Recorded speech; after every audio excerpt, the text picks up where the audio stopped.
You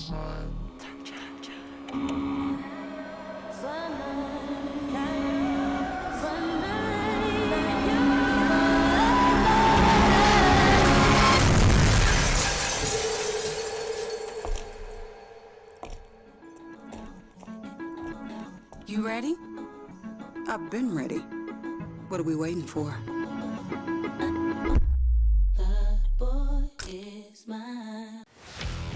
Let's face it, there's a lot of trash talk in basketball, but the great teams let their performance do the talking. Like Ford F-150 with Pro Power on board, a class-exclusive industry-first feature that turns your truck into a mobile generator and leaves the competition speechless. Ford F-150, official truck of the Grizzlies. Greatness starts here at your Mid-South Ford dealer. Class is full-size pickups under 8,500 pounds, GVWR.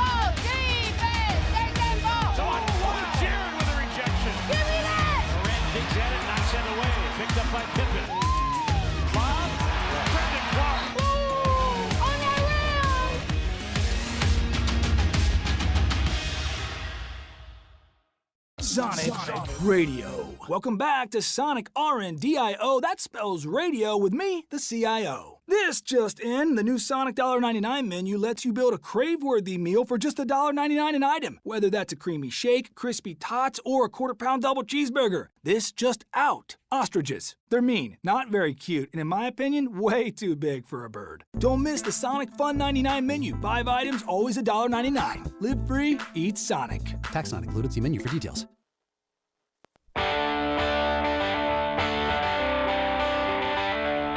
Live from the Built Ford Tough studio at FedEx Forum, it's the Gary Parrish Show, presented by Ortho South, on YouTube at Grind City Media and the official Grind City Media app. Now, here's your host, Gary Parrish.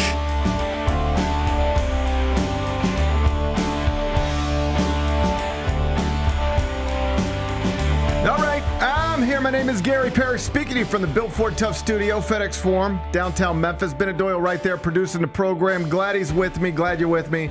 Hope you're getting through the day best you can.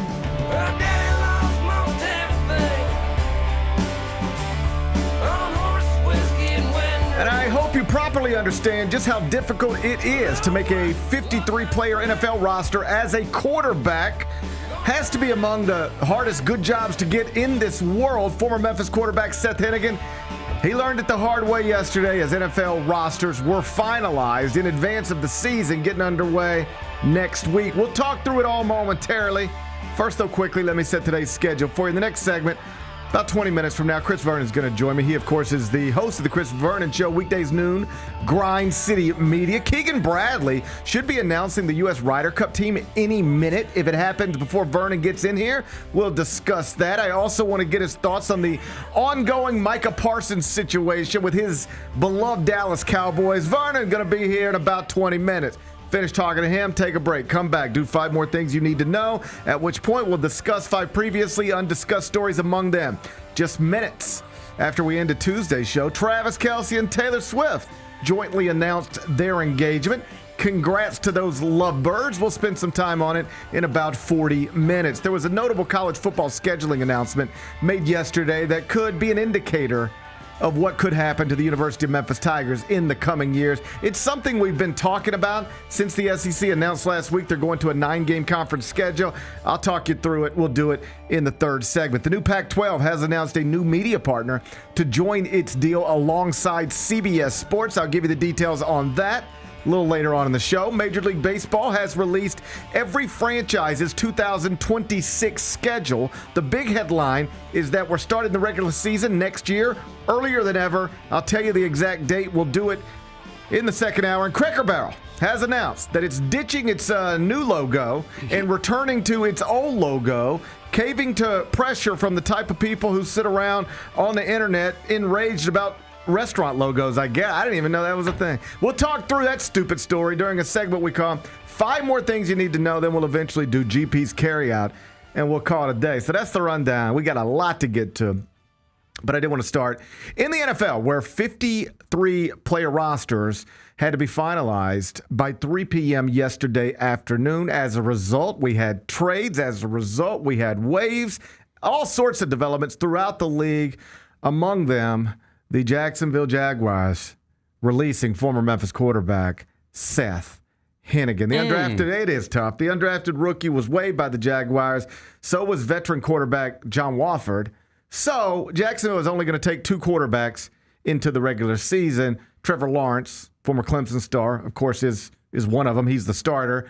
And then his backup will be Nick Mullins, the 30-year-old Southern Miss alum, who will be QB2. Seth Hennigan is out, but expected, according to reporting out of Jacksonville, to rejoin the franchise as a practice squad player, provided he clears waivers, which is the expected outcome at this point. Big Bet Bennett, it's good to see you on this Wednesday morning. On a scale of 1 to 7, how disappointed are you that the only true freshman to ever start a season opener at quarterback for the University of Memphis and the Tigers' all-time leading touchdown thrower will now likely start the 2025 NFL season on nobody's 53-player roster? I mean, I'm bummed for him, on obviously. a scale of 1 to 7. Okay, a scale of 1 to 7, I will say about I'll say a 3. I'm going to say three's about right. Because I didn't think he was going to make an NFL roster anyways. That's why but I'm bummed for him. Like, I wanted it to work out. He was undrafted, and that in and of itself makes it difficult for you to make a 53-man roster. Mm-hmm. Not many undrafted players do,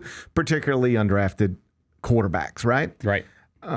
But he did play well in the preseason, and best I can tell, this was among the reasonable possible outcomes. Like, everybody has dreams, but among the reasonable possible outcomes, this was kind of a best case scenario for him. And so after performing well in the preseason, he still gets waived as expected, but should be a part of Jacksonville's practice squad, again, provided he clears waivers, which is the expected outcome. So I was just sort of thinking through this last night as the news broke. In the NFL, you got 32 franchises, right? Mm-hmm. Some carry 2 quarterbacks. Others carry 3. In Cleveland, of course, they're carrying 3. So let's say on average, it's 2.5 per franchise. You do the math on that, 32 times 2.5, you get to 80. 80. So for all intents and purposes, there are only 80 well-paying jobs for quarterbacks in this world. And that's the thing I wanted to talk about today. Every little guy who plays football all over this country, whoever gets under center, has some dream on some level of maybe someday I could get to the NFL. It's unrealistic for most, but it's probably something that pops into everybody's head at some point. There was a time in my life where I had a dream of being a second baseman for the New York Mets. Then I realized I was short, couldn't really hit that well, didn't have a great arm, a lot of things working against me.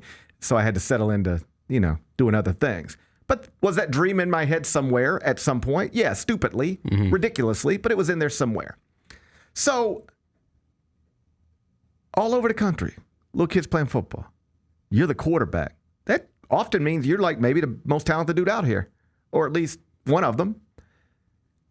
And if you're lucky enough to play middle school football, and then lucky enough to play high school football, and then lucky enough to play college football, even college football at the high major level, even college football in the SEC or the Big Ten, you are still wildly unlikely to ever make a significant amount of money as a quarterback in this world, because again, on average at any given time, there's about 80 well-paying jobs for quarterbacks in this world. In the whole world, about 80. Yep. Now contrast this with like some other positions in other sports. Let's talk pitchers. Because just like there's a million kids out there trying to be a quarterback of a football team, there's a million kids out there trying to be a pitcher too, right? Pitching for the little 9-year-old team, 10-year-old team, high school team, whatever. 30 Major League Baseball franchises in this country or in the North America. At any given time, each will have 13 pitchers on the big league roster, right? 5 starters, 8 relievers. That's a pretty basic formula. So do the math on that. And there are like 390 well-paying jobs for pitchers just in Major League Baseball alone. Then there are other well-paying jobs for pitchers in, say, Japan. Like pitchers can make millions of dollars in Japan. So there are nearly 400 jobs for pitchers on MLB rosters at any given moment, and even more $1 million a year jobs for pitchers elsewhere around the world. But if you want to be a millionaire quarterback after leaving college, there's really only one place for you to do it, and that's in the NFL. And in the NFL, there just aren't a lot of opportunities to make that kind of money. Like I could do this exact same exercise with other positions in other sports. I could do point guards, right? Do you know how many well-paying jobs there are in this world for point guards? I would assume over 300. Lots. Yeah. I mean, in America, you've got the NBA. There are, guys on two-way contracts making roughly $500,000. But then outside of America, all over this world, there are hundreds and hundreds of opportunities for you to make good money as a point guard. The best in the NBA, but you could make an incredible living playing point guard in Europe, playing point guard in Australia, playing point guard in a lot of different places. But for quarterbacks, the good jobs are so much more limited and thus harder to get. And that's the main reason Seth Hennigan is now out of a job, at least for now, for the time being, despite having a record-setting college career at Memphis and despite actually performing well for Jacksonville this preseason. There's a million different numbers to chop this stuff up, but there were some lists I saw floating around on social media. Like if you were grading rookie quarterbacks this way, Seth Hennigan was like a top 5 rookie quarterback in the preseason. But, again, there's only so many jobs. And the franchise that he happened to get attached to decided to only take 2 quarterbacks into the regular season. So even though he did technically beat out a veteran and settle in at QB3 in Jacksonville, QB3 in Jacksonville are going to get you on the practice squad, whereas QB3 somewhere else might actually get you on the 53-player roster, Cleveland being the most obvious example of that heading into this season. So, Bennett, here's what I'm trying to tell you. If either of you boys have dreams of being a quarterback and making a lot of money, let them dream, I guess, but make sure they know there aren't many great professional opportunities for quarterbacks once they get out of college. Yeah, I mean, I think that they're young, so they got their whole lives ahead of them. Yeah. But I think that, it's probably not something you got to talk about today, but just get to it at some point. Just like the birds and the bees. Yeah, exactly. I don't want to get that hope in their heads just because we're not the most athletic family. Our genes aren't like that strong. Yeah. We're not that strong. We don't have Travis Kelce genes. More likely to have a family full of great beards than say a family full of quarterbacks. Right. You're the Doyles, not the Mannings. That's correct. No, it's the thing is, man, is like, and I have to remind myself of this. Like, for instance, Spencer Rattler was just named the starting quarterback of the Saints, and like the consensus, like what you see, like all over, social media, and it is he's the worst starting quarterback in the NFL. He sucks. Dude, he's one of the best quarterbacks in the world. It's not even close. Like he's probably a top 30 to 35 quarterback, 40 quarterback at worst in the entire world. Right. Of all the people in the world who have ever tried to do this, he right now in this moment is probably one of the 40 best. Yeah, like I clowned on Will Levis. Like Will Levis. Probably still one of the 60 best. As far as quarterbacks go, yes. Right. So, I mean, it is wild the way we think about these people. We think a top 40 quarterback sucks. But like a top 40 pitcher in Major League Baseball is maybe an all-star, is maybe an all-star level guy. So it's weird the way these things get framed. But again, the point is that trying to be an NFL quarterback is among the hardest things to try to be in this world. Because it's just a difficult job. Even guys who are among the top 40 in the world at it sometimes look incompetent trying to do it. Yep. You'd admit that much, right? Yeah, for sure. Say what you want to about Spencer Rattler. There are moments you're watching Spencer Rattler play football and you're like, yo, man, what are you doing? Right. Right? So even when you're one of the best in the world, you can still look like you don't know what you're doing at times. That's how hard the job is. Beyond that, though, it's just that there aren't that many of the jobs. Right. There just aren't that many opportunities to call yourself a quarterback on a 53-player NFL roster. Again, some franchises carry 2, some carry 3. If you put the average at 2.5, there's only about 80 of those jobs in the world at any given time. As noted again, Seth Hennigan, he did perform well in this preseason, moved up on the depth chart, grabbed what is considered QB3 honors in Jacksonville. And so in that way, think about this. He's no different than Shedeur Sanders, right? The only problem is that Jacksonville isn't taking 3 quarterbacks into the season like Cleveland is. So Seth gets waived as QB3, and Shedeur makes the 53-player roster in Cleveland as QB3 after Kenny Pickett was traded to the Razors. And perhaps that's something, not to get sidetracked here, but, the Shedeur Sanders fan club, maybe this is something they should remember or at least acknowledge each time they feel like he's being slighted in some way. Like, just sort of recognize not all third-string quarterbacks make a 53-player roster, all right? Seth Hennigan won more than Shedeur Sanders in college, played better than Shedeur Sanders this preseason, but isn't on a 53-player roster despite being a QB3, even though Shedeur Sanders is on a 53-player roster despite being QB3.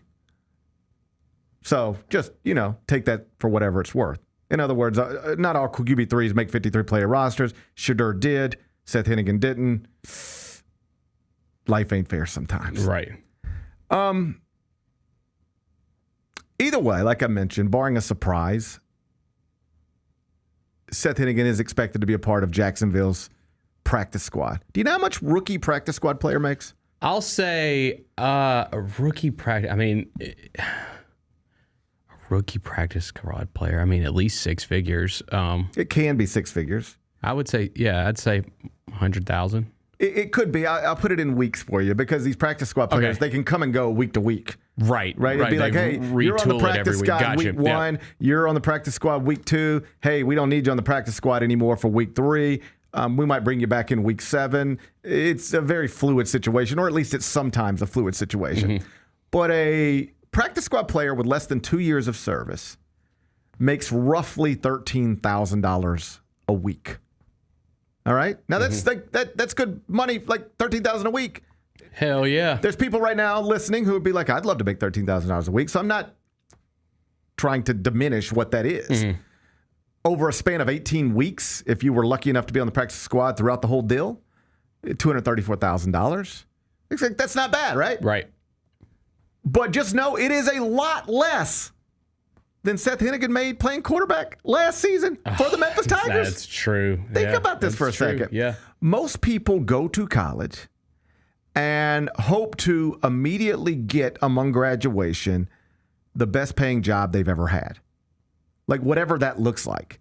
I want to be clear. It doesn't mean a lucrative job, but the best paying job you've ever had. Mm-hmm. You work your way through college, you get your degree, you hope to get the best paying job you've ever had. That's what happened to me. It wasn't like I was out there making a whole bunch of money at the commercial appeal right out of college, but was I technically making more money than I had ever made? Yes, at the time that was true. That's typically the goal, and if you're lucky, sometimes it happens for you. But in this era of football, dozens, this isn't unique to Seth Hennigan, dozens of college quarterbacks are making millions of dollars playing NCAA football up until they exhaust their eligibility, and then making far less as professionals, because by the numbers, it is probably easier to make $1 million playing quarterback in college than it is to make $1 million playing quarterback outside of college, as long as the NIL deals that have been commonplace in recent years don't start to get denied by the new governing body. As always, we'll see.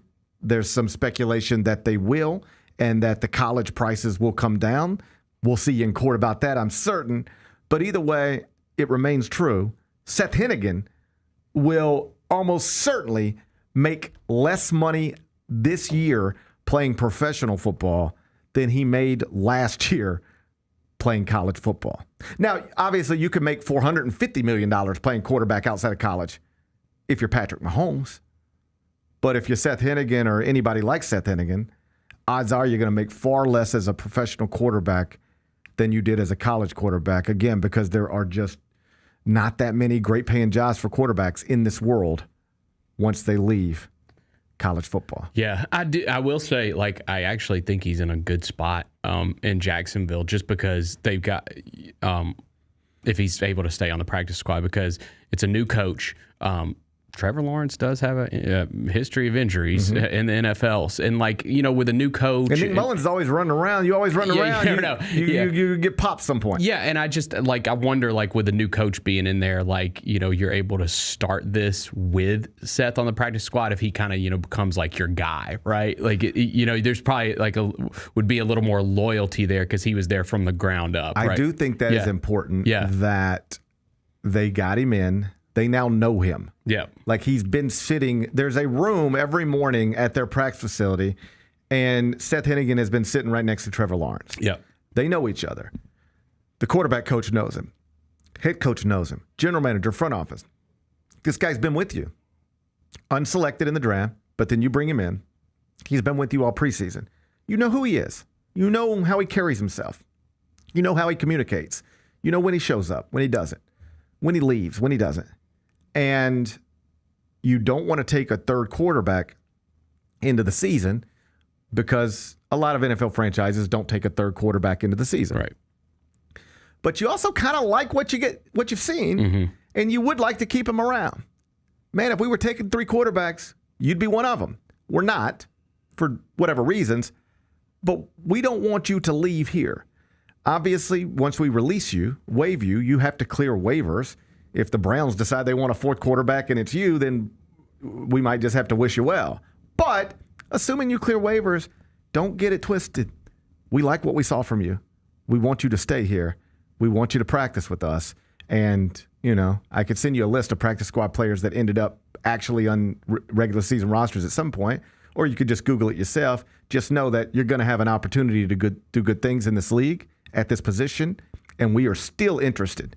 Even though we had to cut it down to 53 without you, we're still interested in you maybe being a part of it. We want you to stay here. That's encouraging if you're Seth Hennigan. Yeah. You like to hear that.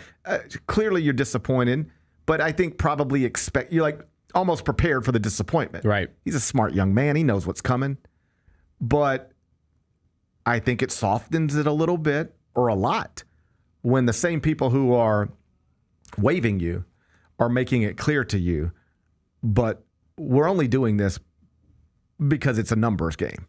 We're not doing it because we don't like what we saw from you. Evidence that we like what we saw from you, what we're getting from you, is that we want you to stay here. We want you to be a part of our franchise.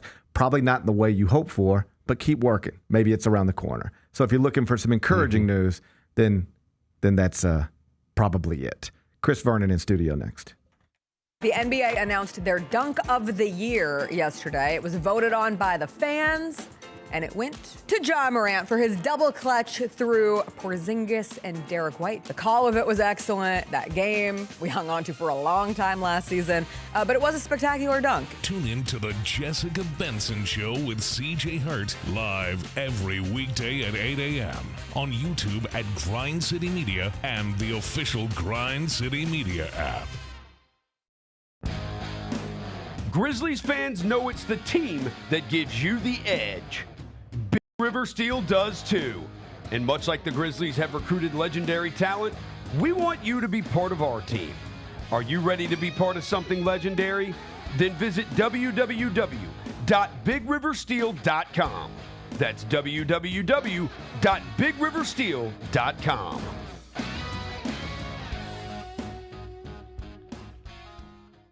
Kroger shoppers and Grizz fans. Want exclusive last-minute discounted ticket deals texted straight to you? Sign up with the new Kroger Buzzer Beater deal.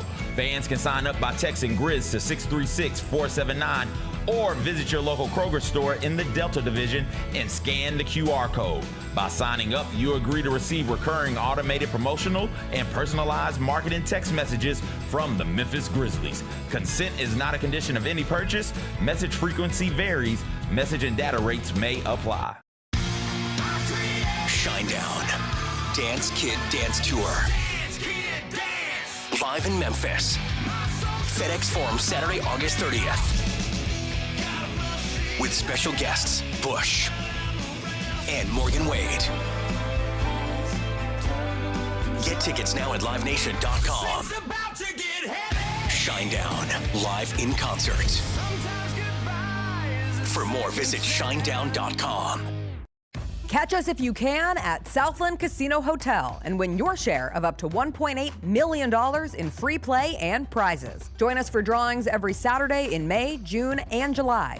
Each month, over 900 winners will take home free play or drive off in a new car or motorcycle. Be there for all 6 grand finale drawings and try to catch us if you can, only at Southland Casino Hotel. Must be 21 up. Play responsibly. For help quitting, call 800-522-4700.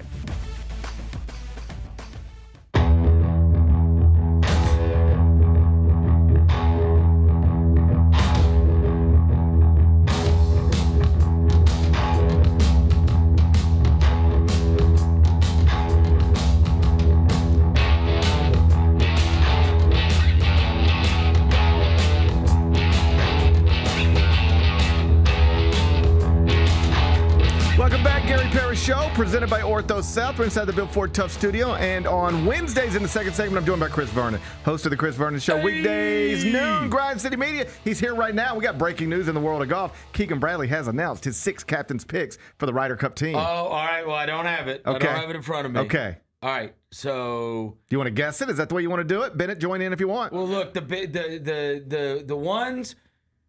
Number one, he picked himself, did he not? He did not pick himself. He did not? No, it does not appear that he picked himself. That is the most shocking thing ever to me. He made 6 captain's picks. And unbelievable. So did he take? He took Burns. He took Sam Burns. He took Cam Young. He took Cam Young. He took Ben Griffin. He took Ben Griffin. Okay, then he took the ones that everybody thought. Everybody thought one of those 3 was gonna get left off for him. That he was going to screw, because Colin Morikawa. He took right? Morikawa. And then Justin Thomas. He took Justin Thomas. And then there's, who am I forgetting? The list is Justin Thomas, Colin Morikawa, Ben Griffin, Cam Young, Patrick Cantlay. Cantlay was a Sam shoe-in. Burns. Well, Cantlay, and so. Because he's a Ryder Cup monster. You could hate him and be bored by him and frustrated with him, right. but he performs. Cantlay, Thomas, Morikawa were like kind of shoe-ins. Yeah.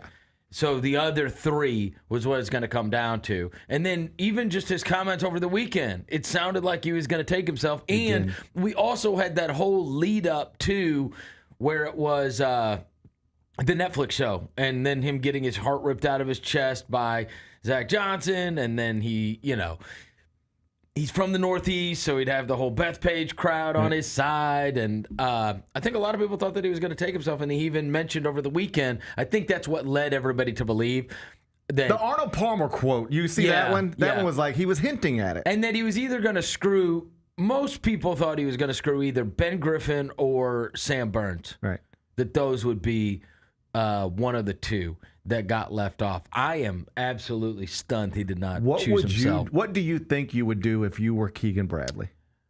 I think this is where you and I are different. I think you would put yourself in it, and I wouldn't. I wouldn't put me, but you would put you. Here's what I would say. If I had performed at a level where I could argue I should be there instead of, right, I would take myself. Right. But I mean, Keegan Bradley, he won that Travelers where he, ripped Tommy Fleetwood's heart out of his chest. But then really since then, it's not like if you look at all the numbers over the course of the last 3 months or whatever, it's like some of these guys have really played themselves into form. And I think that, and I got to be honest with you, I give the guy credit. Every podcast I listened to thought that he should not, but that he will. Right. And so I think that that's part of it as well, Gary, is we take it to where we go, all right, if everybody in the golf world, it's a niche sport, but everybody in the golf world is kind of thinking, hey, man, he is going to take himself, but he should not take himself, right, then I do think that has... I think that matters a great deal. Because then I play that out in my head, and I'm like, okay, nobody thinks I belong on this team, but I'm going to put myself on the team. Now I go to Bethpage Black. We lose. I don't perform well. That's my legacy. Well, also, you're the one choosing all the matchups. Yes. That's what makes it hard. That's why people say you shouldn't be the captain and play. That's what I believe. Because are you playing in singles or somebody else playing in singles? Are you playing? Who's your partner? And what kind of matchup do you want, right? Like, there's a lot of strategy that goes into the Ryder Cup. And for people who don't understand, like, how all this happened, the backstory here is he should have probably been on the 23 team. They left him off. That's right. He was heartbroken. Yes. To make up for it, they said, you'll captain the next team. He's like, cool. Then he started playing well enough to where it was like, hey, he might be on this team. That's right. And it just got into this. There's actually a lesson in there. You make the first mistake, and then every mistake after that is a byproduct of the first one. Yep. You leave him off when you shouldn't have. Then you try to make up for it. Now you're in a bad spot because you just messed everything up. If I were running the whole thing, here would be my rule. Anybody that's even got a chance of possibly performing well over the next couple of years to be a Ryder Cup team member is not eligible to be captain. Yeah. It's not going to be anybody who could possibly play. It should be like these Jim Furyk type exactly guys, right? But I would say he was not in the point. He wasn't in the points. Right. Like, he wasn't in the top 12. Right. Yeah. Like, in terms of the Ryder Cup points. So, I think that probably that pressure of if you put yourself there over guys that earned it. If I were talking to him, it would have been tough. If I were talking to him, I'm shocked. I thought he was going to do it. I thought he was going to do it too because he made a big thing about, because the last time you had, I think this is right, a Ryder Cup captain play, it was at Eastlake, right? The same place the Tour Championship was this weekend. And there's this scene where he's sitting in the room of memorabilia from that, and there's like Arnold Palmer's stuff, and he's like, I wish Arnie was here. I'd love to talk to him about this. I think he'd have some good advice for me. And I was like, okay, well, he's going to name himself just like Arnold did. Plus, because that Netflix show, they tried to make him such a tremendous victim. Right. Where it was like, the last time I played in the Ryder Cup, and they lost, they had this whole scene where he goes into his closet and he never unpacked the bag. And he promised himself he wasn't going to unpack the bag. He's just going to pick it up again in another year. Until he went back to the Ryder Cup. Oh, yeah. So then they show this bag that's been packed for 6 years, and then Zach Johnson calls him and humiliates his ass. It was terrible. It's tough. It's a tough spot. But if I were Keegan Bradley's friend today, you know what I would do? I'd put my arm around him and I'd say, I know this must hurt on some level and be disappointing on some level. I know how badly you wanted to compete. Buddy, you just did the right thing and the smart thing. You just did the right thing. It's not as cool for the Ryder Cup, if I'm being honest. It's not. It would have been a storyline. A huge one. And either way. Either way. He either names himself and you can see him like the whole, New York's going to be so rowdy anyway. It's going to be wild. They'll be going crazy. And if he's like the captain and he's like winning. Dude, at Southland they were chanting USA at him. And he's knocking people off. People will be going bonkers for it. It's not as fun. It is smart. It's just smart. Well, I don't know. There is a worst case scenario. I think we're going to get trucked. Those names. I was watching the Ryder Cup thing the other night, and I was like, oh, my God. Like, they got down to, like, their 7th pick, and it was, like, Victor Hovland. I was like, we are smoked. Well, it is weird. Victor Hovland is 7th? Well, we live in a world now where, like, Dustin Johnson just ain't even a part of the conversation. Brooks Koepka's not even a part of the conversation. No. Like we lost some of the big recognizable names. Like those guys hadn't won anything. Like nobody in this whole office building would know Ben Griffin if you walked in, right? They've won regular tournaments, but they haven't. You look at their bench guys are like Shane Lowry, Matt Fitzpatrick, Victor Hovland, like guys that have either won like huge tournaments, like majors, or signature events, championships, like big stuff. Yes. Yeah. So be a fun event. Wow. Keegan Bradley, surprising news, I guess. But I think the smart news. Talk to me about Micah Parsons. Is this driving you crazy? No.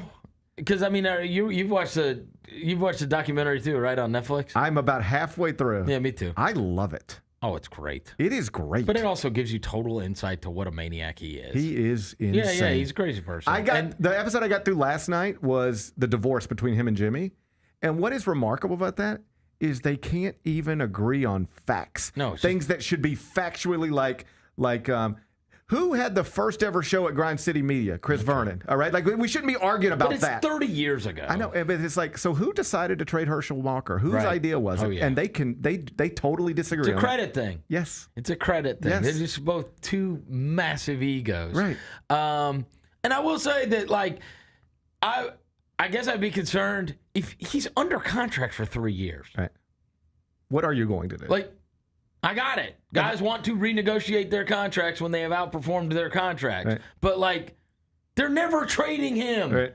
They're never trading Micah Parsons. So it'll work out. And I think he likes being in the news. Right. I think he likes the soap opera of it all. And we even saw, like, there's that episode, if you've gotten to the episode where Emmitt Smith sits out the first 2 games of the season. I don't know if I've got Okay, Emmitt Smith wanted $17 million. Okay, yeah, that was the beginning of the second Super Bowl, man. Yes. Okay, yeah. They had won the Super Bowl, come back. He wants $17 million. Right. Jerry Jones like, I ain't giving you quarterback money. Right. Calls him, says, $10 million, take it or leave it. Emmitt Smith says, leave it. Right. Doesn't play in game 1, in game 2. Everybody on the team's getting asked about it. They start a rookie from Alabama who was awful, and they go 0-2 to start the season. And then Jerry Jones calls him on Monday and gives him 13.5, which is like splitting the difference, right? In the end, I bet what's going to end up happening is that Jerry Jones makes Micah Parsons the highest paid defensive player in the league. Right. And the thing that frustrates me as a Cowboys fan is instead of taking care of people on the front end, it always costs them more. Right. It did with Dak. It did with CeeDee Lamb. It did with Micah Parsons. It's like this negotiation strategy. Like, just take care of your guys and here's the thing. Early, and you could have saved yourself hundreds of millions of dollars. But I'm not even sure it's a strategy as much as it's a personality trait. Yes. He has to win these things, or at least fight you. Right. He has to fight you. Right. Yeah. And like it doesn't make any sense because you can take care of these guys because what happens is they always do it last. Right. So now all the contracts have come in. Right. That's what happened with CeeDee Lamb. Like, it's like, okay, why are even the Bengals did this with Jamar Chase. Yes. It's like, bro, you cost yourself a fortune. Right. You know he's better than everybody else, and you know you're going to have to pay him more than everybody else. The longer you wait to sign the best dude, the more it costs because other dudes not as good as him are getting contracts up until that point. And you may have to come back and renegotiate later. That's what does happen. Right. Like, I mean, because these guys are smart too. I mean, say with the Chiefs sign Patrick Mahomes to a 10-year, $500 million it's contract. It's like $450, and that will get redone at some point. Well, no, it like immediately got redone because they come up and they go, shit, he can't get more. He can't get less than Joe Burrow and Josh Herbert or whatever it is, right? Lamar Jackson, and it's like, wait, you can't be the 5th highest paid quarterback, and so you end up having to redo it. But I mean, Micah Parsons got 3 years left on his deal. I mean, it is kind of crazy, and he's never trading him. It's just annoying. It's annoying, and now it's gotten to the point where he probably isn't going to be able to play or limited the full game against, and they play the Eagles the first game of the season Thursday night. Horrible. You'd like to be excited about that as opposed to annoyed. Yes. Right. I'm consistently annoyed. I've been annoyed for 30 years. I know what it's like. In a different sport, but I know what that's like. Watching this documentary, what is wild to me, because I lived through all this, but I don't remember it as clearly as... I mean, we were little. We were 14, 13. The way... And sports wasn't covered in the same way. Right. I just... That's the best part about The Last Dance and this. There are things that it's like, I lived through all this. I don't remember Dennis Rodman just disappearing to Las Vegas. There's no social media. Right. There's if you caught 10 o'clock, you watch Sports Center. Yeah. That was it. That was it. The way we got all of our sports news, the way we even knew who won and lost games. That's right. Was Sports Center, because games weren't even on TV like that. No. Right. So what is wild to me is they will have Jerry Jones and Jimmy Johnson sitting next to each other doing a joint interview, and they're just talking shit about each other to each other's face. I mean, do you think about this? Take into consideration those 2 documentaries, okay? The Last Dance and this one.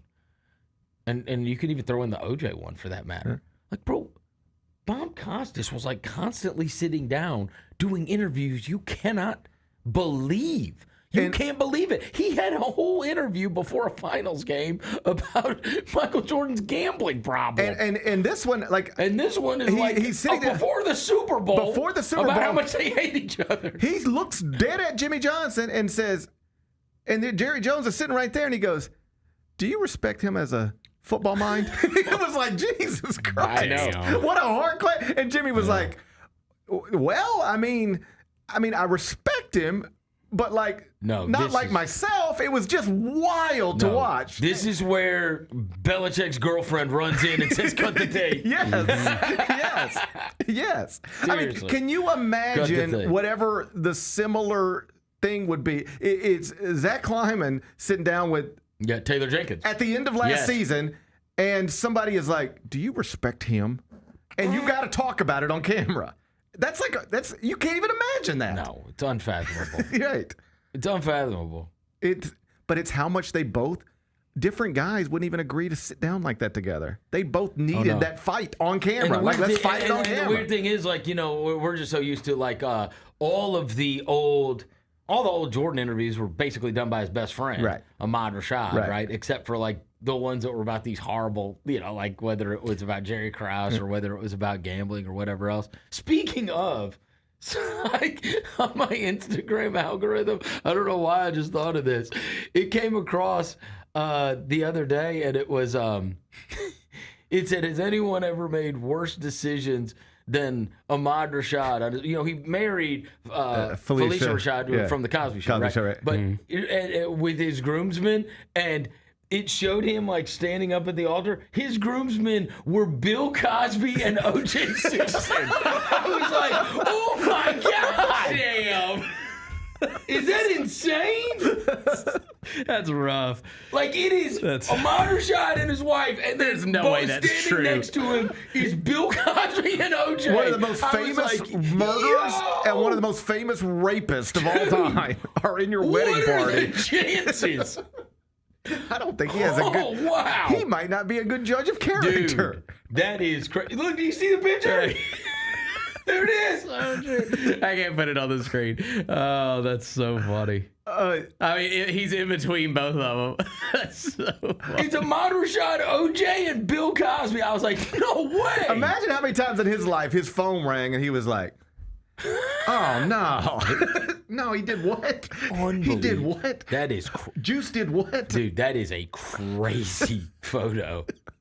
I've never seen that before. Huh? I've never seen that. He That's came hilarious. across my algorithm, and I was like, that is wild. The only thing would be bad if he had Epstein in there with him. I know. If Epstein in the crowd. He's probably... There it is. Look at that. Selected 2 groomsmen for his 1985 wedding. Oh, man. The odds are terrible on that. That's worse than taking a sheep to beat number 2 overall. I mean, that is wild. That's your wedding picture. You got to explain that to your grandkids. It's in the hallway at your house. Here's Uncle O. Whatever happened to Uncle OJ? Oh, don't worry about that. Don't Google that. What happened to Uncle Bill? What happened to Uncle Bill? I ain't seen Uncle Bill in a while. What happened to him? Golly, Mod. I used to always get sleepy around Uncle Bill. Yeah. All right, relax. Relax. Good grief. Relax. Calm down. Too soon. It's wild out there, man. It's wild out there. College football season gets started this weekend. What do you make of the whole Dave Portnoy controversy? I think it's insane that Ohio State cares about that. Do you? I do. I think it's insane, and I think it makes them look stupid. If that's my opinion. I mean, whether or not you like Dave or not, it makes it's ridiculous for a school to ban a guy from the studio. I agree with that completely. What is that? In fairness, they are saying we didn't do that. That's just not true. Well, they're lying. Okay, that's fine. I don't pretend to know. Of course they're lying. Clearly, Dave thinks he was banned. They say it wasn't. The truth is whatever. He's supposed to be on the show, and now he's told he's not going to be on the show. And what they will say is there's multiple sets to all of these shows, and he was never going to be on the main set inside the stadium. That's their story. I'm not arguing. I'm just saying that's what they say. And then Dave says this. They're 2 very different stories. But he literally came out yesterday and said, "I'll be starting week 2." Right. So he was supposed to be on the set. That's the deal. Here's what I'm saying. They signed.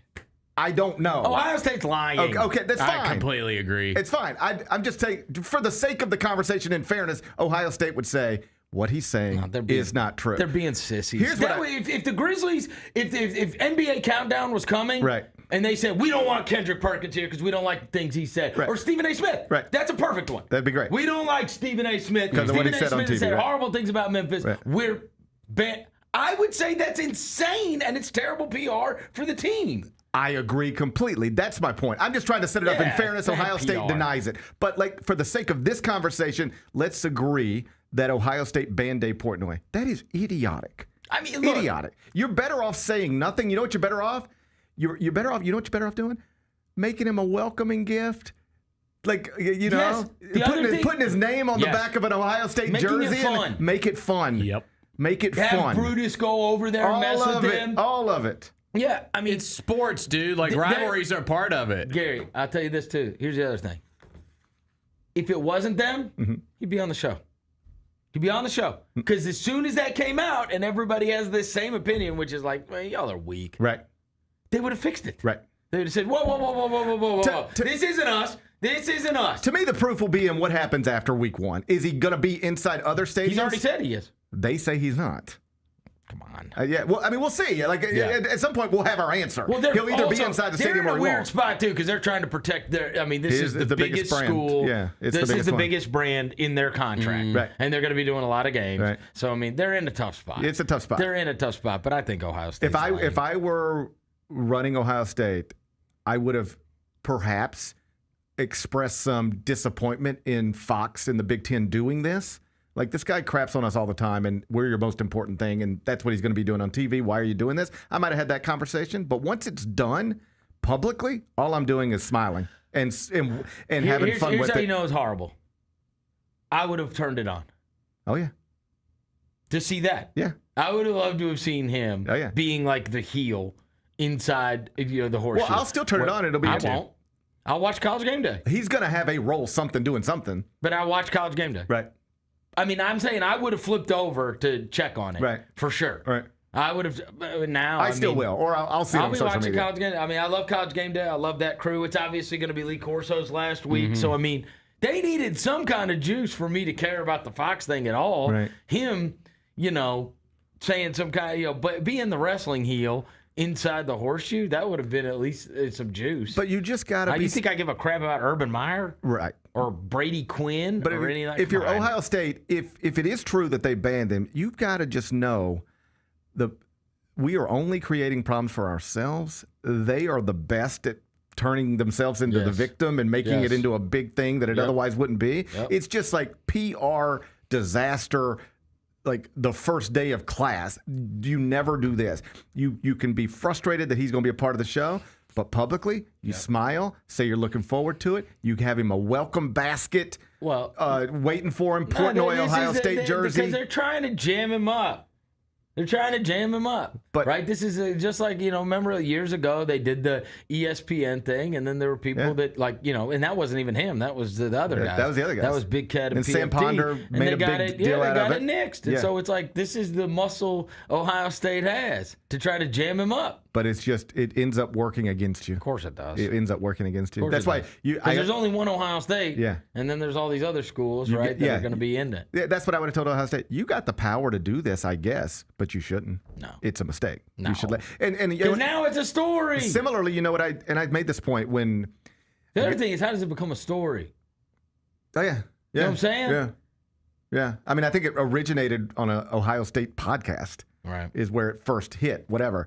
But I said a similar thing about the NFL when it was reported a few weeks ago that the NFL is now going to own part of ESPN. Yeah. And people were worried about these conflict of interest. I said, if I were advising the NFL, I would say, you probably do have the power to influence coverage.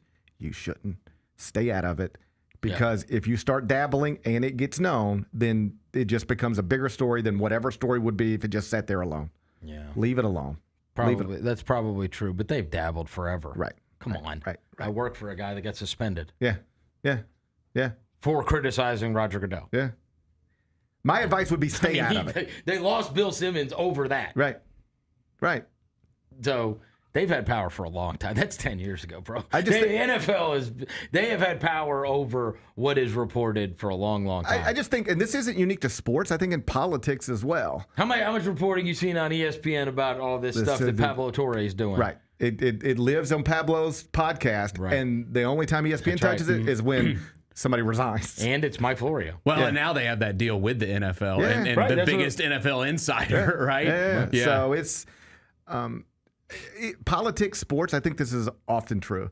Just because you have the power to do something doesn't mean you should. Right. Like that's happening at the national level right now too. On like, of course, you have the power to do a lot. Well, all this stuff. Do you benefit from doing it? Do you benefit from using that power? I would argue with Ohio State here. You're not. You're messing things up. Yeah. You're messing things up. And then it'll be hilarious if they lose to Arch Manning. What do you expect from Arch Manning? To be awesome? I hope so. Arch Manning is going to be awesome. I mean, obviously, how can he not be? The expectations are obviously through the roof. But I mean, I covered Eli, and obviously, I was in college when Peyton was playing. I mean, both of them were just so awesome. And I mean, he's got the bloodline, man. And it's not like that. I mean, he was the guy coming out. Right. Well, his dad was a receiver, right? His dad was a receiver. And had a health injury type of thing. Yeah. You see his high school highlight? I mean, he's the guy, man. Yeah. And all his teammates seem to love him. He's got a little swagger about him. I'd be shocked. I will be shocked if Arch Manning is not awesome. He seems to carry himself pretty impressively too. Like every time I hear him talk, it's like he seems very comfortable being Arch Manning. Yes. Yeah. I think I would be stunned if Arch Manning is not awesome. Can't wait to turn Wouldn't you? I don't know about. He's 5-star, everything, Elite 11. I mean, like he's supposed to be. He is supposed to be. And he's playing for Sarkisian, and they're loaded at Texas. That's the other thing. They're just loaded, so like it makes the job easier. Of course. When you're surrounded by other elite everythings. It just like the thing. Who would have a better chance at being awesome at quarterback than a guy whose two uncles were like Super Bowl champions? Yeah. And well, does it matter to you at all that sort of quip from Steve Spurrier where he said, if this young man's so great, why was he playing behind a 7th-round pick for 2 years? Yeah, I mean, I think that they were paying Quinn Ewers a fortune, and they got him from Ohio State, and I don't think this is unlike what happens in the NBA and everything else. Who gets the money? You play the money. Right? Play the money. You play the money. Right. Everybody plays the money. Right. What is that? Just a wait? Like, how you go back to your boosters and say, hey, man, like, what about that $3 million we paid out for this kid? And it's probably right? more than that. Yeah, well, the other thing is they got to play for a national title. Yeah. It's not like Quinn Ewers.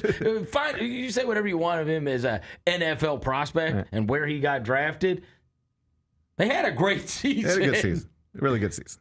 Yeah. I mean, they had a chance to play for the national title. They beat Arizona State in the only redeemable playoff game. That was like the best one. I hope he's Everything great. else stunk. I hope he's great. Either way, like he's going to be awesome. The season opener, Ohio State, Texas, we talked about it yesterday. Good as it gets. Not only is Arch Manning going to be awesome, like this year in college football, like there are 50 awesome quarterbacks. Yeah, it's going to be fun. I've never seen anything like this. And you got to credit NIL for that. 100%. Because not only are they, because the ones that, I think I went back to whatever it was, maybe 2 or 3, Arch Manning. Oh, it was Arch Manning. So we went through, and I want to say it was, Arch Manning was, let's say it's 2023, I think was the class. I think that's right. Yeah, that would make sense. 23, right? Would have been his high school class. Yeah, because then he would have played 24. So he's number 1. 20, maybe 22 was his class. So, whatever number it was. He's number 1 in the class, right? 2, 3, 4, 5, 6, 7, 8 are all at different schools. Most, some of them at 2 different schools. Yeah. Right? And then 9 was Avery Johnson, who just started at Kansas State. Right. But I mean, that just tells you, right? right? He's the only one still at his school. Right. It's because he stuck it out. I mean, he could have gone somewhere else too. Like, you know what I mean? The difference between him and everybody else is that he let Quinn. Like, you know what I mean? That's kind of why I'm rooting for him. He could have started at 125 schools last year. Well, there's proof in process for him with his uncles. Yes. His uncles both went to college and were neither expected to play as freshmen. That's right. Peyton only played because of injuries, and Eli played behind Romero. Right. So see it through. Yeah, just see it through. But I mean, like, you're talking about like all of those guys. Everybody just leaves. Everybody ends up at different schools now, and so I think there's something cool about the fact that he's, waited his turn. Yeah. No, it'll be fun. Nobody waits their turn anymore. There's no turn. I ain't waiting my turn. For what? I mean, you're done doing anything. I think it's over for me. Yeah, I think it's over for me. We're done. What are we waiting for? What? It's over for us. It's for over. retirement. Looking forward to retirement. All right, Chris Vernon, All right, see ya. get over to the big studio. He'll be over there at noon.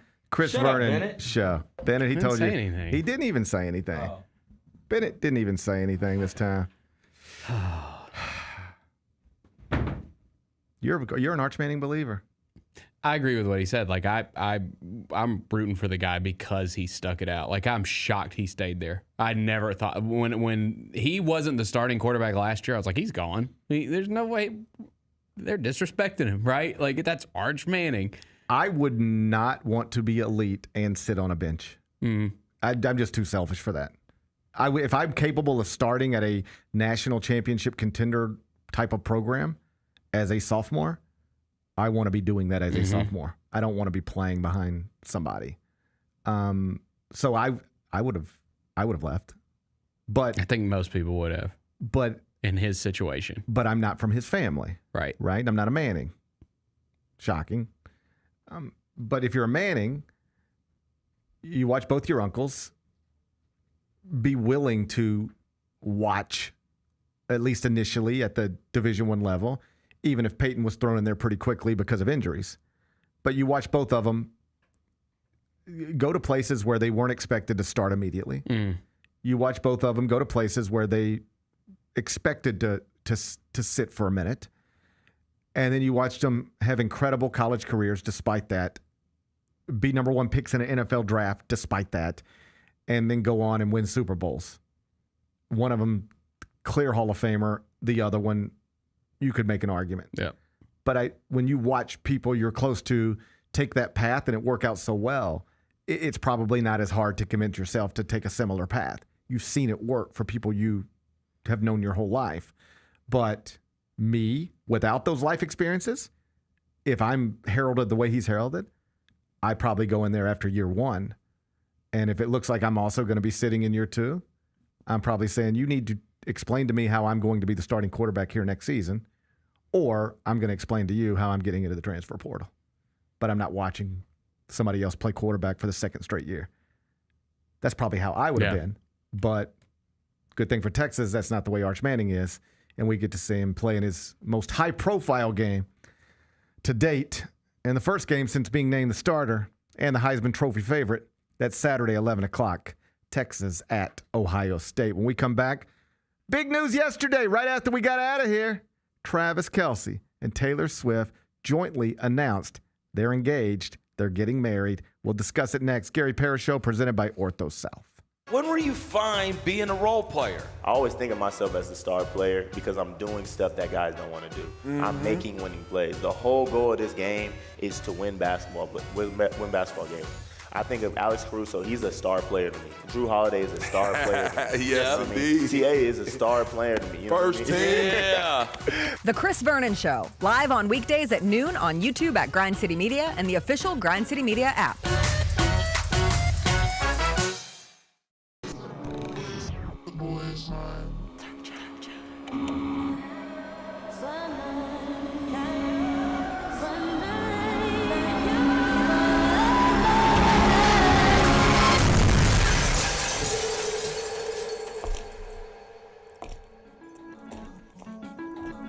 You ready? I've been ready. What are we waiting for?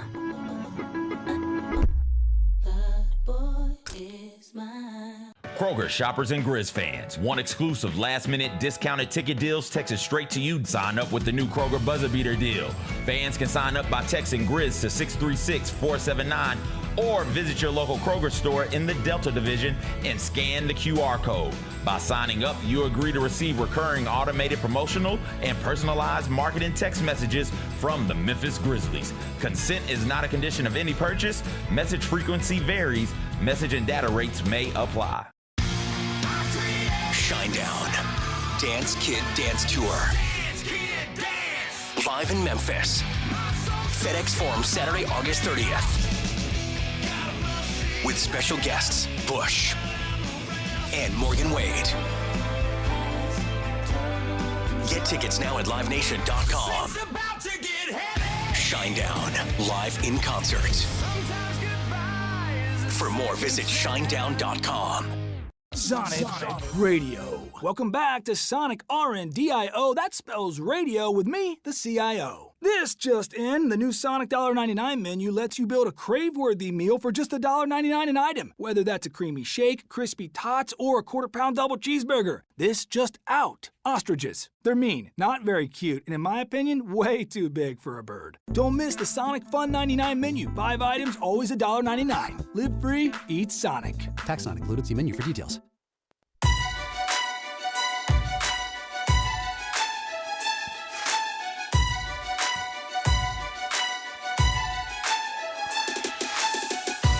Orthopedic injuries can be unpredictable, unforeseen, and unscheduled. And Ortho South understands this better than anyone. Since your injuries don't make appointments, you don't need to either. And that's because Ortho South welcomes walk-ins during the weekdays, in the evenings, and even on Saturdays. So next time an unforeseen injury makes an unscheduled appearance in your life, visit orthosouth.org to find your nearest urgent care location. Just walk in, and Ortho South will take care of everything, especially you. Learn more at orthosouth.org. That's orthosouth at orthosouth.org. Now I got 5 more things you need to know. Number 1. Just minutes after we exited the studio yesterday, after another edition of the Gary Parrish Show, big news jointly announced by the most famous singer in the world and the most famous tight end in the world, Travis Kelce and Taylor Swift. Travis is the tight end, Taylor is the singer. I guess he is the most famous tight end in the world. He's engaged to Taylor Swift. That automatically makes you the most famous tight end in the world. Taylor Swift and Travis Kelce, they have jointly announced their engagement. They're going to get married. They plan to have nuptials. I'm very happy for them. Of course you are. Who wouldn't be? I did see, he's been at training camp and whatnot. I don't believe they got engaged yesterday.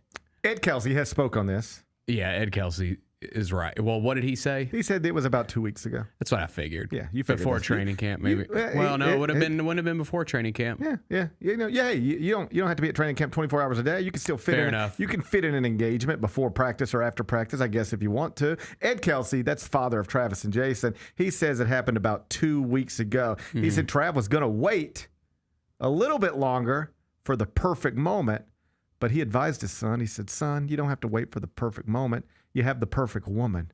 Any moment with the perfect woman is going to be a perfect moment." He didn't think of that on the spot. I thought of that on the spot. I just made all that up. Oh, okay.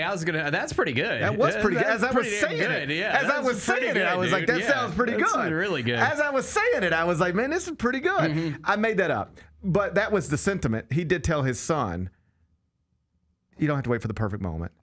Yeah. Anywhere is going to be special. When you get down on one knee in front of Taylor, it's going to be the perfect moment. Yeah, I mean, I'm sure. And look at him. Look at him. That's them right there. Yeah, I mean, if I was his dad too, I'd probably encourage him to marry a billionaire as soon as possible as well. Yeah, hey, buddy. Hey, buddy. Pretty good life decision there. Yeah, let's not, let's get to it. Yeah. Let's get this in writing. She's waiting, bro. Let's get this in writing. She has a history of getting tired of guys. So let's get this in writing. It's sweet. It's a sweet story. It is, man. I'm happy for them. I truly am as well. I like the caption, your English teacher and your gym teacher are getting married. That's pretty good. I saw some people made a little fuss about that. They were like, wouldn't she be the music teacher? But she's a lyricist. She's a lyricist. Makes her an English. She could be an English teacher. I think she prides herself on her words more than she prides herself on perhaps other aspects of music, right? I don't think Taylor Swift would try to tell you she's the greatest guitar player in the world or pianist in the world, but I think she might try to tell you, if you were being honest and sit down with her, I think she might try to tell you, I can write a hit better than anybody living today. Possibly. My favorite, because obviously I read everything, of course looked you at did. everything. My favorite tweet from yesterday, if I believe I bookmarked it because it was pretty funny. This guy said that it was something along the lines of, if she gets pregnant, we're going to see a bigger baby boom than after World War II. And I think I agree with that. Meaning women will follow her lead? Yes. Perhaps. I assume she will be pregnant at some point. Think so? I would assume Taylor Swift will carry a child at some point. Make a beautiful baby. Yeah, I guess, but that's up to them. I'm going to leave that up to them. I think that's none of my business, all right? I don't think that's any of our business whether or not they decide to have a child someday. I'm going to leave that up to them. Having fun here. Yeah, but you don't want to put unnecessary pressure on Taylor Swift. Fair enough. Sometimes in this world, people put unnecessary pressure on women to have children. Sometimes it can be somebody's mother. I believe it's like a movement right now. Actually, somebody's father. Yeah. And you put unnecessary pressure on a woman. Some big names in our world are saying that the population is declining rapidly because no one's having babies anymore. Yeah, I'm not worried about that. Okay. I don't think I'm that worried about it either. I wouldn't mind losing a few. You know what I'm saying? I wouldn't mind the population declining a little bit. The world seems kind of full right now to me. Yeah. I wouldn't mind it so much. It feels like it ain't high on the list of things I'm worried about on a day-to-day basis. But I don't think we should be putting unnecessary pressure on Taylor Swift or any woman to have children. Okay. I won't. Okay. Let's have a great wedding first. Yeah, let's have a great. Not now. Yeah. Are you suggesting you have to be married before you have the child? No. Are you a traditionalist in that way? Hell no. I mean, we were married for a while before we had our first child. But no, I don't believe in any of that. Like, we lived together for a long time before we got married. You were doing it long before you exchanged vows. Come on. Like that, nobody cares about that kind of stuff anymore. Some people do. I don't. You don't. No. Okay. No. But some people do. We're not going to put pressure on Taylor Swift. No, we will not. She can have children if she wants. It's a conversation between her and Killer Trav. That is kind of funny. I saw somebody else make this point. It's like a beautiful post and beautiful pictures, and she's such a serious and sophisticated. I don't know if she's, but she's like Taylor Swift, and then it's like jointly announced by Taylor Swift and Killer Trav. His Instagram or Twitter is still like Killer Trav. He really is just like, this is a wild story how these two ended up together. For sure. Like he just said he had a crush on her. He was like, man, I'd like to meet that girl. Yeah. And announced it on the podcast. Yep. And then because they're both famous and wealthy and it's easy for him to get in contact with her. Then they make connections and they meet and they seem to enjoy each other's company. And on a very surface level, I think this is the reason people were skeptical of their relationship at first, because he doesn't really look or act like anybody she's ever been in a relationship with before, right? She always dated. This isn't true across the board, I don't guess, but for the most part, she dated creative types. Whether it was an actor, artsy fartsy dudes, actors and artists and DJs and whatever. And here comes this big football player. Like, she went from Maddie Healy, like little artist, to big giant football player who every time he's around a microphone instinctively just starts going, you got to fight for your right to party. I mean, he's exactly the type of guy that if he and I were the same age and we were friends, I can imagine very easily at least 3 times a night, every time we went out, I'd be like, yo, we got to get him to calm down. All right. Yo, man, we got to get him to stop yelling at everybody and jumping on tables and like, we got to get him under control. I feel like I would constantly be annoyed by him just being Killer Trav, right?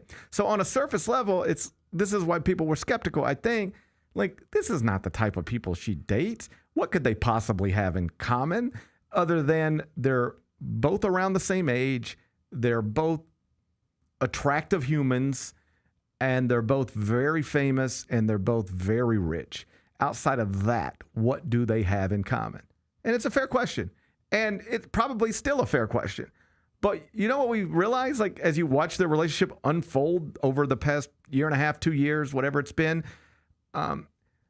they probably entered their relationship with very little in common other than what I've already noted. They're both good-looking people who are famous and wealthy. That's where it starts, right? Why did he want to meet her? He's probably attracted to her for whatever reason. Why was she open to meeting him? Because she probably looked at his pictures and was like, I don't know. He's tall and good-looking and strong and seems like everybody tells me he's a nice guy. Right. I'll have an open mind about it. So that's all they bring to the table. And it looks like they really started to adore each other and immerse themselves in each other's lives. Like, suddenly he's talking about songwriting and music and books and different types of literary devices. in whatever ways he can. Meantime, this is a woman who's in her 30s who grew up in the Philadelphia area, at least in part, whose father is a diehard Eagles fan. She's been in football stadiums her whole life, often performing national anthems or whatever. She's been around this stuff forever. You know what she says? She doesn't know anything about football before this relationship. Didn't know anything about it, didn't care about it, didn't watch it. Literally thought that because Jason Kelce and Travis Kelce were brothers and played against each other in the Super Bowl, she wanted to know what it was like for them to line up against each other. And she was like, I didn't realize they both play offense, so they don't line up against each other. She's like, I just thought Jared Goff and Jared Allen play Jared Goff and Josh Allen, not to be confused with the basketball player. She was like, I just thought like they're both football players, so they must play football against each other. She knew so little about the sport that she didn't even understand that quarterbacks aren't on the field at the same time for different teams. Fast forward to present day being last week on a podcast, and she's discussing different coverages on defense. She's discussing 5th round picks of the Chiefs. She can talk football. She probably knows more about the Kansas City Chiefs at this point, the football team, the roster, the depth chart. She might have a better grasp of that than like some people who subscribe to the Sunday Ticket. Yep. She went from not knowing anything about this and not caring at all about it to immersing herself in it and trying to learn why. Because if this is such an important part of your life, perhaps I should make it an important part of my life. And you got two people returning that favor back and forth. Now you do have things in common. You do have things you can talk about. You do have things you're both interested in. And they look like they're enjoying it. They definitely do. I saw someone say, her new album's coming out in October. I would assume they're not going to get married before then. Never know. Someone said if she wants to hold the record of highest selling album of all time for the rest of history, she would do like a Willy Wonka golden ticket campaign where in one record you put an invitation to the wedding. Dude, it'd sell millions and millions of copies. So in theory, what you're suggesting, what this person suggested, is you say the vinyl one copy in new the Taylor world. Swift album is available on vinyl. Yep. In one of these, there will be a golden ticket to Travis and Taylor's wedding. Yep. Some lucky purchaser will get a +1 to Travis and Taylor's wedding. It would be the highest selling album of all time, and I think it would hold the record forever. Don't do it. Why? Because it'll get framed exactly how we're talking about it right now. People will say, yeah, she did it sell albums. But she has the highest selling album of all time, but it only happened because she did this thing. So? And why are you inviting random people to your wedding anyway? I mean, it might be the highest selling album of all time anyways, right? Who knows? It's Taylor Swift. You never know, right? I mean, it could be. She moves albums. There's no getting around that. I would advise her. I would say, no, you don't need to do that. You're Taylor Swift. You don't need be fun. You don't need little record selling gimmicks. Like if you're Clips and you got a new album coming out, you might want to put, 1,000 autographs inside vinyls to try to move that merchandise because, you're trying to move everything. But like you're Taylor Swift, you're a billionaire. You don't need to do this. And if you do it, a segment of the people who like to talk about things on the internet will clown you for it. Now I know she might not care, but I would just say it's not in your best interest to do it. You don't need to do it. Interesting idea. I disagree. I think it'd be fun. Okay, it might be fun. I'd buy 5. Bennett says he would buy 5. Counterproductive. I would argue counterproductive. Big picture, more cons than pros. But whatever. I will let Taylor and Travis make that decision on their own. I'm going to go back to it's none of my business. All right? Congrats, guys. Happy for y'all. Happy for you. Yeah, we've talked, very kindly about y'all over the years. Yes. And just, if there are open invites, just think about us. Would you go? Would I go? Would you feel weird if you were there? Hell no. Okay, of course I would go. Are you kidding me? This is the stipulation. You're allowed to go to Taylor Swift and Travis Kelce's wedding. It's you and your wife. Mm-hmm. But you don't know anybody there, and nobody knows you there. That's okay. You're going to have a good time still. Yes. You wouldn't feel so out of place, like, man, why am I even here? And people are looking at me like I don't belong here. I mean, maybe, but I'd have that story forever. Yeah. Yeah. I guess I'd probably do it, but I'd feel stupid the whole time. And like the thing is pretty much everybody else there is probably outside of like their family members is probably going to be someone famous, and so you probably get to rub shoulders with somebody. You'll have a good story to tell. You may not get FaceTime with Taylor and Travis. You're going to get FaceTime with somebody cool. I'd be hanging out with Andy Reid all night. Yeah, man. I'd be just me and Andy Reid sitting over there. Oh, that's another question. Chicken nuggets. That's another question. I don't think you can invite the entire Kansas City Chiefs roster to your wedding. I mean, I know it's going to be a big wedding, but like that's way too many people, right? Like you just can't invite that many people to a wedding. So who gets the invite? Obviously Patrick Mahomes, obviously Andy Reid. What about Harrison Butker? He's been with them. He's been with Trav forever. Been teammates for a long time. Been teammates with Travis for a long time. Mm-hmm. Con seems to hate women. I don't think that's true. I don't think that's true. I don't necessarily agree with some of his viewpoints, but I think he loves women. He might love women. I think he does. I don't know. Yeah. The interesting thing, I've never been on a team with 53 men. Right. I don't know. Would you have to invite all 53 men? Okay, well, let's put it this way. Yeah. Let's say you're single, but you're getting married tomorrow. Do you have to invite everybody up here? No. No. Who would you not invite? I mean, I don't know. When I got married when I worked in radio, and I only invited like my boss. You didn't invite me? No, we weren't teammates yet. I mean, we were early in our relationship. I would have liked to have been invited. Yeah. I probably would not have come. Well, but I would have liked to have been invited. You would have gotten me a gift, right? If I would have remembered. Okay. Yeah. Yeah.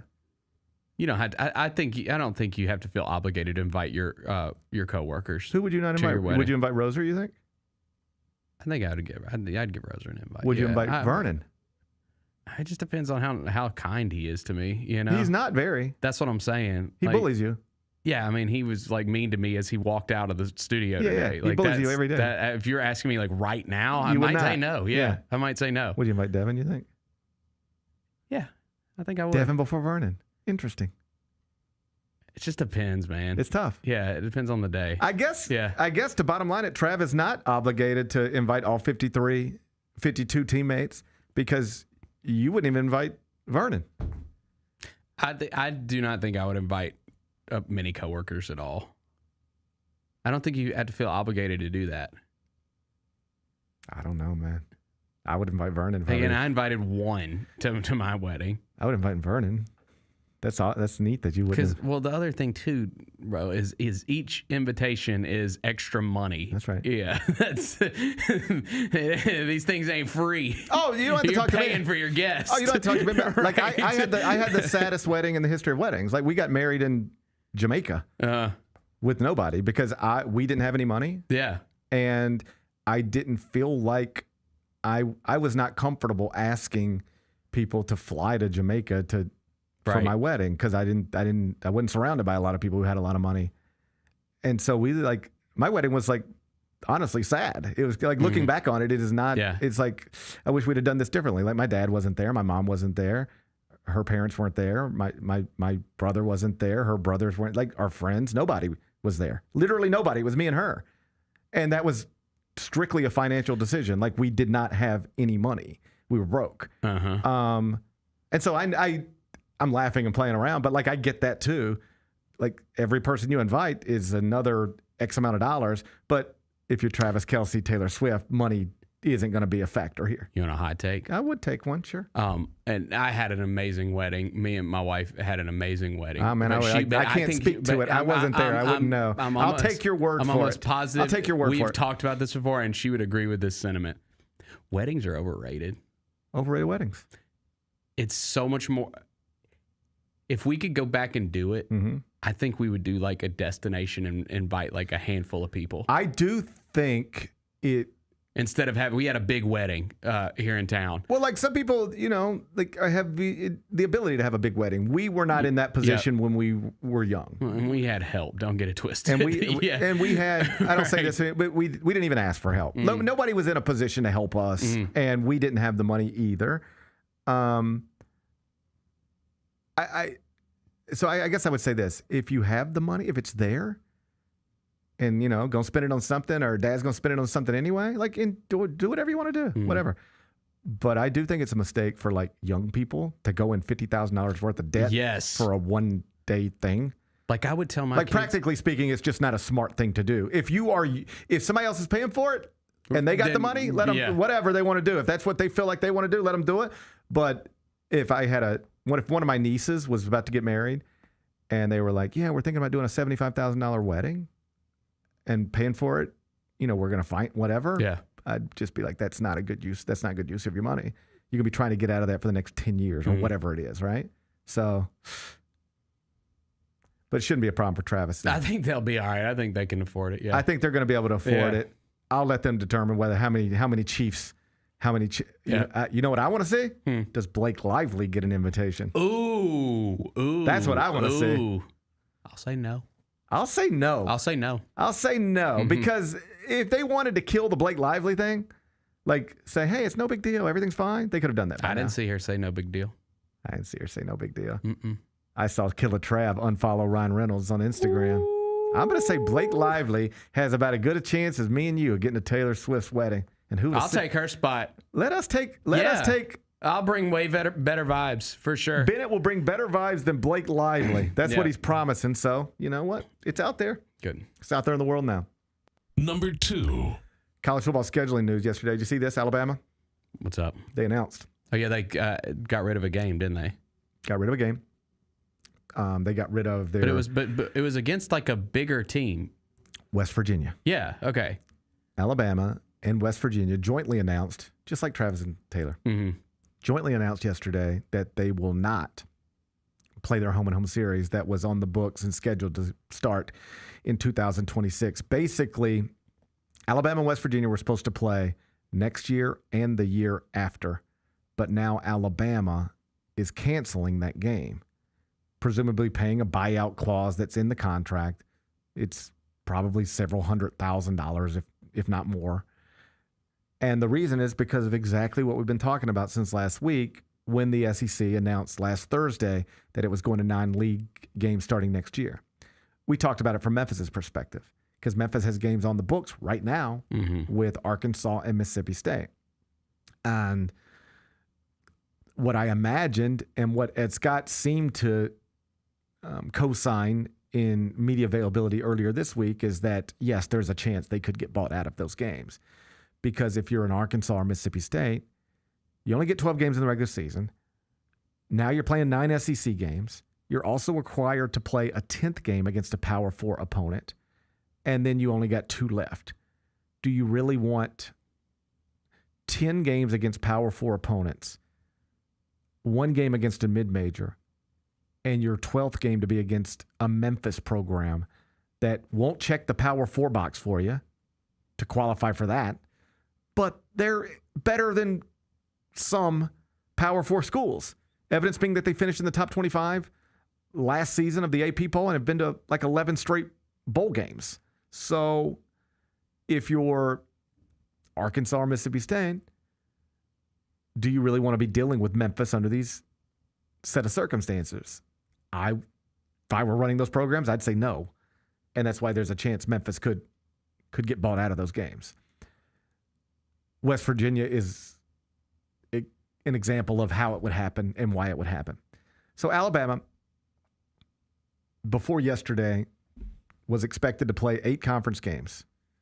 And then they were going to have a non-league schedule that featured games next season against Florida State, West Virginia, USF, and another mid-major type opponent.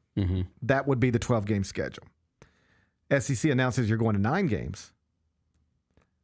So now it's 9 games. You still got to have one against a Power 4 opponent outside of the SEC. That's going to be Florida State because that's the biggest brand that's on your schedule in the non-league portion. So you're not getting rid of that one. So you got 9 SEC games. Your 10th game is going to be against Florida State. You don't need to play another Power 4 opponent. If you do, that'll give you 11 games against Power 4 competition. That's a lot. It's more than most. So what did Alabama decide to do? Get rid of West Virginia, keep Florida State, fill out the schedule with USF and East Carolina, a couple of American Conference teams. So Alabama's schedule next season will be 9 SEC games, Florida State, USF, East Carolina, West Virginia kicked to the side. And when Greg Byrne, the athletic director, talked about it yesterday, he just sort of said, we don't think we want to play 11 Power 4 programs in one season. We will look at how the playoff committee deals with strength of schedule. And if we have to adjust going forward, we will. But for now, we think this scheduling philosophy, 9 SEC games, a 10th game against a Power 4 opponent, and then 2 mid-majors at home, 2 American Conference teams at home, we think that is a proper recipe for success at the University of Alabama. And I bet you the University of Arkansas, Mississippi State, 2 schools that have Memphis games on the schedule, they're going to reach a similar conclusion at some point soon. By the way, I know I clown on the AAC a lot. I will say respect to ECU and South Florida for doing those games. Like, I would put my hand up if I'm University of Memphis. I would go play at Alabama. Oh, 100%. Yeah. Like, why not? Well, why not? I mean, you're going to lose by 50. That's why fine. Not. But like Ryan Silverfield probably didn't want to go. Don't want to. I would like for him to. Yeah, but like as a fan base, you accept like you're going to play at Alabama. You're way up against it. But if you go play at Alabama and lose by 10, you feel good. Like, I mean, you're excited. I think about the rest of the season. There's also, and I'm a big believer in this. Not every coach is. And I recognize perhaps the reason I'm a big believer in it is because I'm not a coach. Because I don't really care about putting a loss on my schedule just by signing a contract. Mm-hmm. But when you schedule a game at Alabama, that is probably what you're doing, right? Mm-hmm. So there are plenty of coaches who'd just be like, go play at Alabama. Why would I want to do that? I want to like if you're talking to Ryan Silverfield. Yeah. I don't know what Ryan would say, so I'll let him speak for himself. But I can imagine him saying, I just won 11 games last season. I'm trying to go to bowl games. I'm trying to compete for a college football playoff spot. I don't need a guaranteed loss on my schedule. Like last year heading into the season, you could reasonably look at Memphis' schedule and say they could win every game. Right now, I think you could reasonably look at Memphis' schedule and say they could win every game. I mean, they probably won't, but they could. You throw at Alabama on there, you can't say that. So if you're Ryan Silverfield, you're like, I don't want to do that because it's a scheduled loss and I don't need it. It doesn't help with my goals in any way. I understand the point. The other side of it, and I talk about it more in basketball than I do in football, because in basketball, the losses don't hurt as much as they do in football because there's more games, right? You're playing 30 plus as opposed to 12. So the losses don't hurt as much.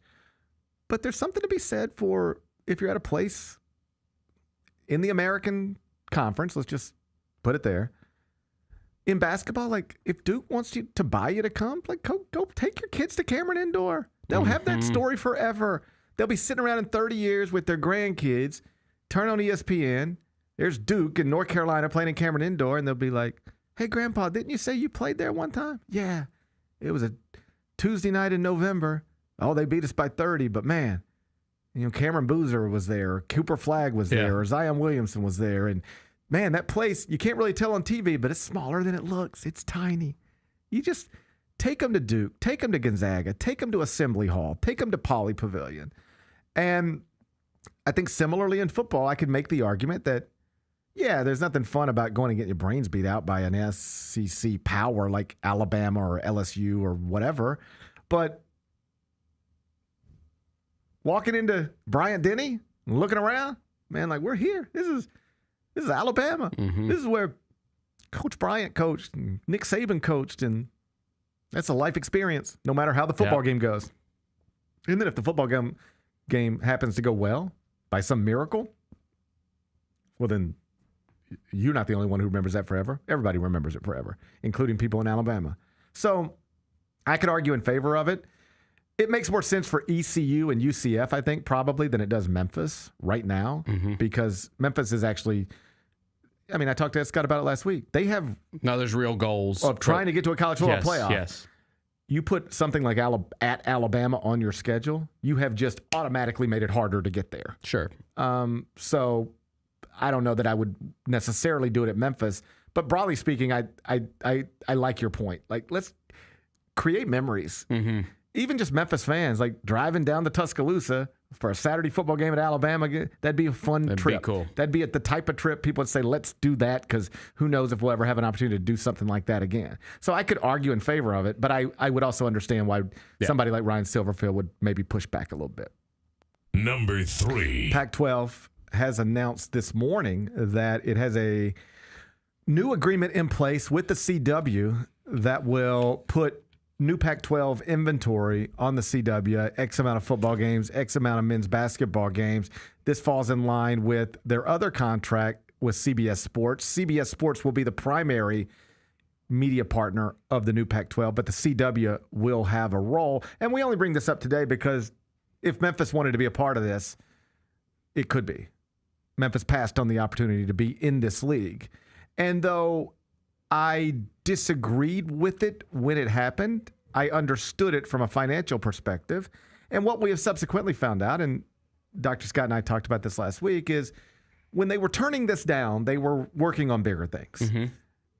The bigger thing didn't work out, but I think what Dr. Scott would tell you, what Bill Hardgrave, the president, would tell you, is that when they were considering this and passing on this, they really did believe they were securing a package that was going to allow them entry into the Big 12. I don't think they turned that down thinking we're stuck in the AAC. I don't think they thought that. It might be true, but I don't think they thought that at the time. I completely agree. Just hearing him and you talk about it too, like it became really evident. Just that they were working on something bigger. Now the miscalculation, to the extent that it was, because I could easily, like, let's say the day all that goes down, I'm having coffee with Ed, and I'm like, come on, man, like this league is killing you. How could you turn down the new Pac-12? And he could say to me, well, here's how. I'm on the verge of having a $200 million package to present to the Big 12. I've got Fred Smith making phone calls for me. Mm-hmm. All of this is true, by the way. And I'm not about to pay $20 million to join the new Pac-12 and be on the CW when I'm lining up $200 million package to get into the Big 12. Yeah. So that's how we passed. And do you know what I would have said in that time? In that moment, I would have said, oh, wow. I hope you're right. Mm-hmm. Because if you end up stuck in the American, I still think it's a mistake to pass on the Pac-12. Because at the very least, you do have comparable football and basketball programs in that league. But if you were on your way to the Big 12 or some other power conference within the next 4, 5, 6 years, then I am obviously more understanding of that. We talked to Nicole Auerbach yesterday from NBC Sports. She laid it out. There's going to be more conference movement. It might not come till 2030, but there's going to be more conference movement. And I think at this point, the most likely scenario, we've talked about this before, is that when it becomes less expensive to leave the ACC, whether it's Virginia, North Carolina, Florida State, Clemson, either incredible academic institutions that might be attractive to the Big Ten, or incredible football programs that might be attractive to the SEC. Once it becomes less expensive to leave the ACC, some schools are going to leave the ACC. And then, fingers crossed, the hope is that Memphis would be a candidate for that.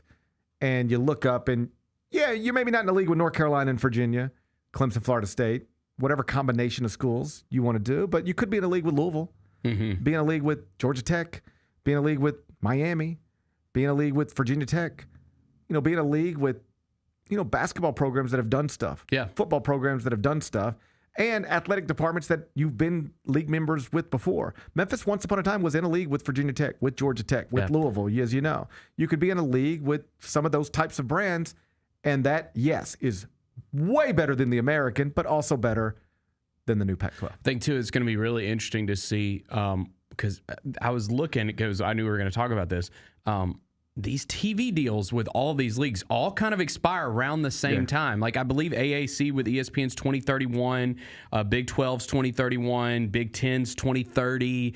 Like, it's all going to kind of come to a head around the same time, it appears. And you wonder, like, because we talked about it, how it does seem like there might be like this kind of 5-year window to get this done if you're going to be able to take a leap. I believe that at some point in my lifetime, unless I die an untimely death, Memphis will be in a better league than the American.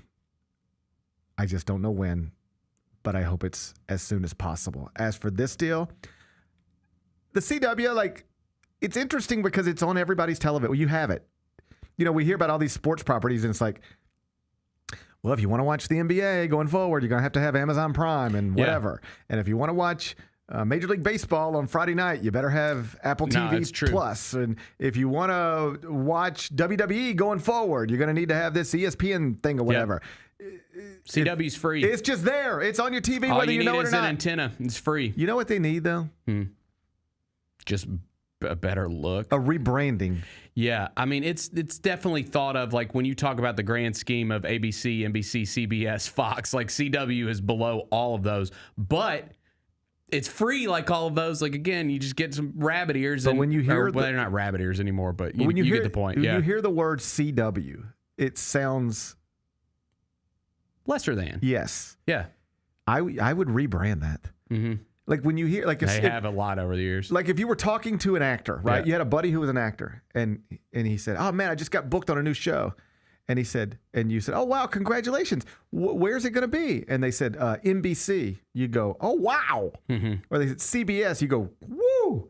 And they said Netflix. You go, "Oh wow, Netflix! That's wild." If they said CW, you go, I guess it's not that good. I bet it's not going to be that good. I bet you're not making out a lot of money. It just sounds less than. That's a good way to put it. I changed the brand. Because they actually have real sports properties now. You know, they have WWE stuff, NASCAR stuff, college football, college basketball. It's true. They have real properties. They're investing in sports. But that brand is still a damaged brand. I think you're right. I think I would change the name. I do. Yeah. We're going to talk about some more rebranding in a minute. I was getting a way to tie all those together, and I just let it sit there for a second. Wait. But congratulations to the Pac-12 extending a deal with the CW. If I were the CW, I'd look into maybe changing my brand just because it doesn't leave people with the impression I think you would want to leave people with when you say it out loud. Number 4. Major League Baseball has released everybody's schedule for the 2026 season, Big Bet Bennett, and the main headline is that we will start the season earlier than we've ever started a season in baseball. Do you want the date? When are we starting? March 25th. Wow. March 25th, season opener on a Wednesday, Yankees at Giants. And then the following Thursday, March 26th, the other 28 teams in Major League Baseball will open their seasons. Pirates at Mets. So, that's good to hear. Guess who gets to open against Paul Skeens next year? Right. Wonderful. Twins at Orioles, if you're interested in that. Okay. Braves at Royals, Rays at Cardinals. These are all season opening series 2026. Again, the first full slate of games for the 2026 Major League Baseball season is going to be on Thursday, March 26th. You know what else is on Thursday, March 26th? The Sweet 16. Smarter people than us are working on this. I know. But every time I look at big events, I go, okay, you're in this league. You run this league. You schedule this league. Is this important? Is what important? Opening day. Yes. The first week of the season.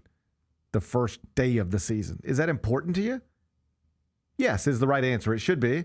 NFL, it's important to them, right? Thursday night, Eagles, Cowboys, NBC. It's important.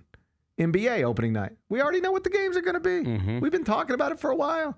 Kevin Durant and the Houston Rockets are going to be in Oklahoma City to see that banner get raised. It's important.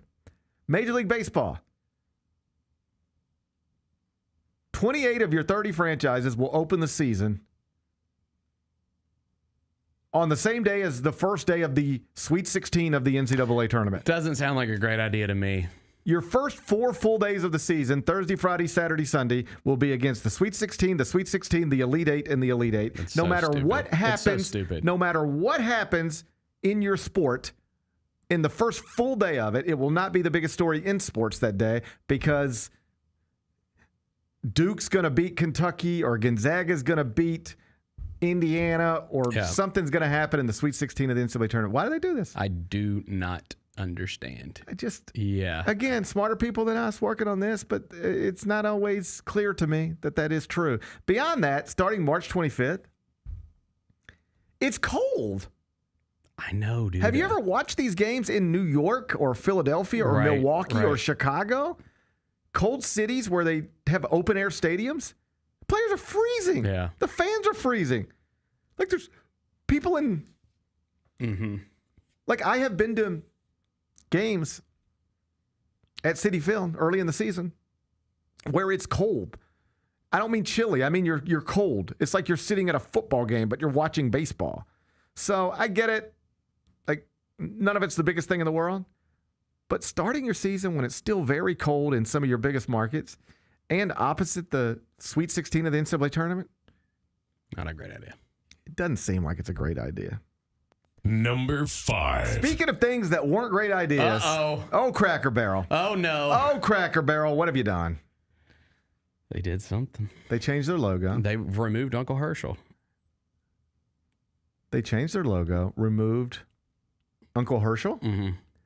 And then the whole world came apart, apparently. Yeah, apparently man. this was the It's been thing a big that Americans are fired up about now. It's been a big story. Of all the things to be fired up about going on in our country right now. Yeah. The Cracker Barrel logo was front and center. You don't mess with tradition, buddy. Let me ask you an honest-to-God question. And I want you to be honest to God with me on your God. 1 month ago, if I would have asked you to describe for me the Cracker Barrel logo. Hey, Bennett, just off the top of your head, no Googling. Yeah. Just, you've seen it a million times. You've been there a million times. Yeah. You drive by it all the time. What is the Cracker Barrel logo? Could you have told me? Come on, dude, look at me. I know I'm looking at you. Come on. Yes. I know. You would have known that there's a man in a rocking chair next to a barrel. You would have pictured, you could see that in your head. Yes. I swear to God, I'm not trying to be whatever. I'm telling you, I could not have pictured that. I would have gotten the colors. I would have known that there's like a brown and a yellow, and it's kind of that. I would have known the colors. But could I have drawn for you that logo? Would I have been able to tell you, I think there's an old man on it or something? I don't Uncle know. Herschel, yeah. I would have never known that. Yeah. Never. Uncle Herschel, I don't think I knew that until you just said it. All right? So here's my thing. You could visualize it. I personally couldn't. Gotcha. All right?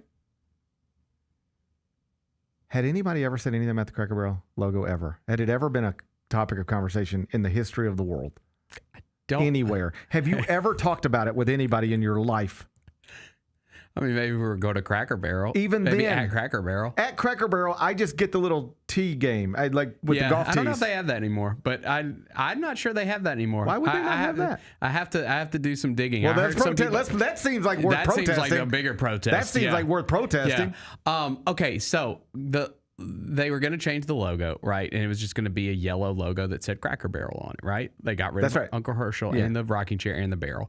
And people lost their freaking minds. Yes. I mean, they did. They lost their ever-loving minds about it. And Cracker Barrel has decided, hey, we're sorry. We are bringing back Uncle Herschel. They said they had to put out a statement. They had to put out a damn statement. Look at that logo. That is tradition right there. Look at that. I would have known the yellow and the brown. I would have known that. And I think I would have been able to say, it says Cracker Barrel on it or whatever. But I would have never known. I would not have been able to place Uncle Herschel at the scene of the crime, and there's no scenario where I know that guy's name's Uncle Herschel. And I've never heard that in my life. So my favorite thing about it, you know Ronald McDonald. Yes. Okay. Yes. This is my point. And Grimace. You know Grimace. And the Hamburglar. And the Hamburglar. You know Wendy. Yeah. Okay. Nobody knew Uncle Herschel. Nobody. You didn't know this guy. I did know him. How would you even know that guy's name? I've never heard that in my life. I've had chicken and dumplings and meatloaf and mashed potatoes. I've been a few Cracker Barrels in my day. Buddy, I've been to a few Cracker Barrels in my day. I never knew that dude's name was Uncle Herschel. I never knew anybody had talked about this logo in the history of the world. I thought it was just something that existed that nobody thought about, that nobody talked about. Nobody has ever once asked me about that Cracker Barrel logo. So here's the thing, like come to find out, like Cracker Barrel was doing this big rebrand, not because they thought Uncle Herschel like symbolized anything. We got to get rid of Uncle Herschel.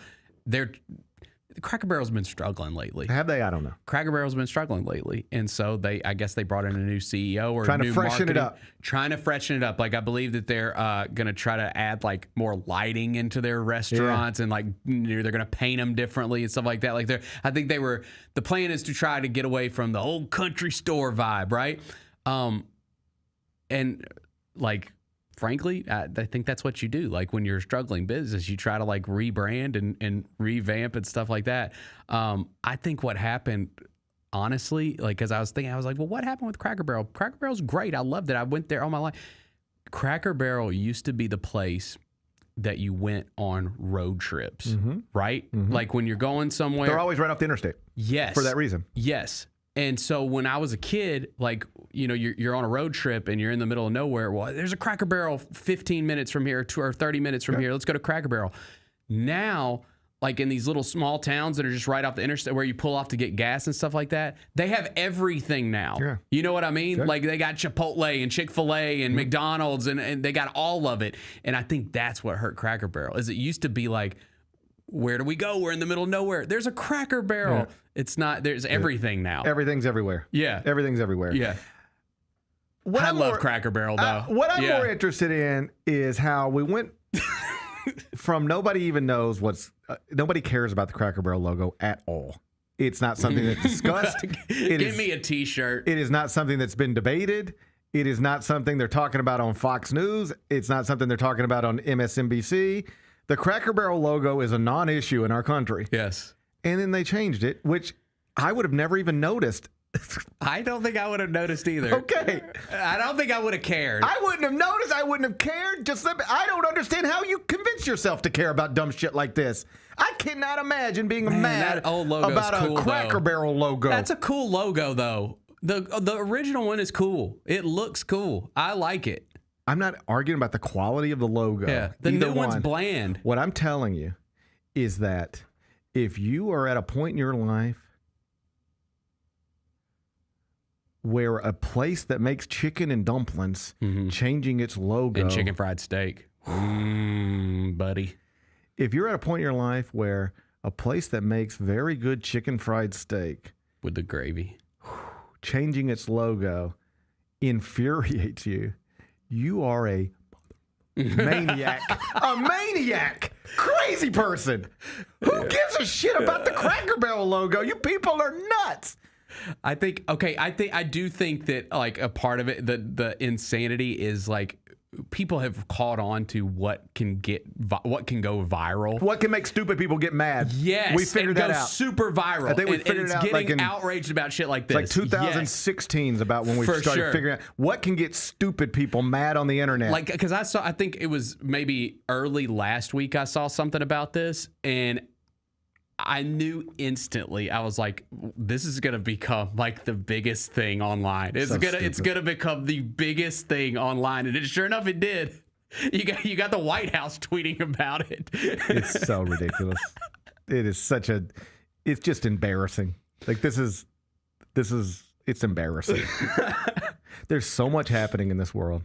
And the thing people are fired up about is the Cracker Barrel logo. It's insane. We love you, Uncle Herschel. We saved you. I don't have an opinion one way or another about Uncle Herschel. I want a T-shirt. I don't care. They could have Uncle Herschel. Bring back the tee golf game. They could have Uncle Herschel forever or never, and it doesn't matter to me.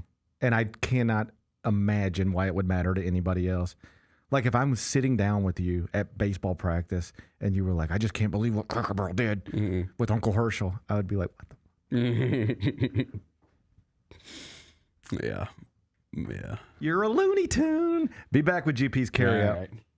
The NBA announced their dunk of the year yesterday. It was voted on by the fans, and it went to Ja Morant for his double clutch through Porzingis and Derek White. The call of it was excellent. That game we hung on to for a long time last season, but it was a spectacular dunk. Tune in to the Jessica Benson Show with CJ Hart live every weekday at 8 a.m. on YouTube at Grind City Media and the official Grind City Media app.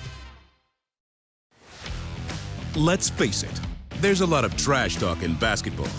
But the great teams let their performance do the talking. Like Ford F-150 with Pro Power on board. a class-exclusive industry-first feature that turns your truck into a mobile generator and leaves the competition speechless. Ford F-150, official truck of the Grizzlies. Greatness starts here at your Mid-South Ford dealer. Class is full-size pickups under 8,500 pounds, GVWR.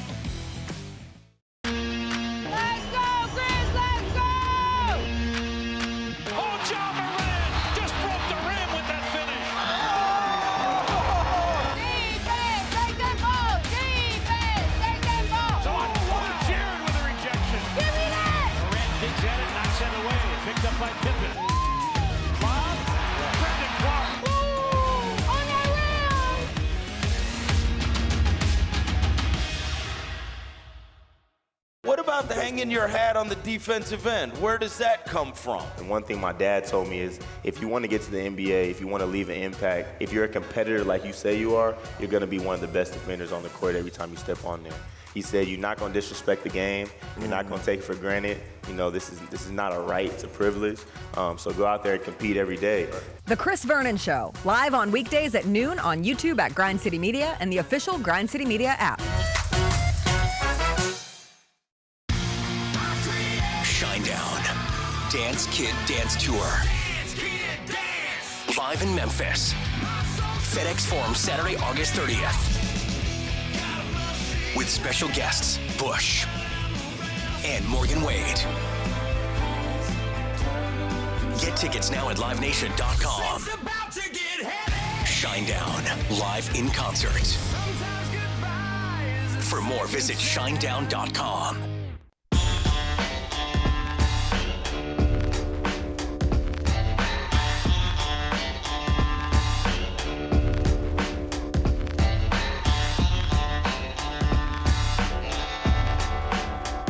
Welcome back, Gary Parrish Show, presented by Ortho South. We're inside the Built Ford Tough studio. Let's wrap it up with GP's Carryout. It's time for GP's Carryout. One final segment filled with stuff to take with you. It's not everything you need to know, but it's most of it. What did we miss today? Well, big headline, breaking news from the NFL. Rashee Rice, Chiefs wide receiver, has accepted a 6-game suspension for his role in a Dallas traffic accident. You're familiar with the story. Yes. How big of a deal is this for your Super Bowl hopeful Kansas City Chiefs? I think it's, I think they're going to be really good regardless. And we've seen Patrick Mahomes win with, not even close to the best receiving core in the NFL. So I think they'll be okay, but make no mistake, he is their best receiver. Like, I think Xavier Worthy's going to have a big year, but Rashee Rice is their best receiver right now.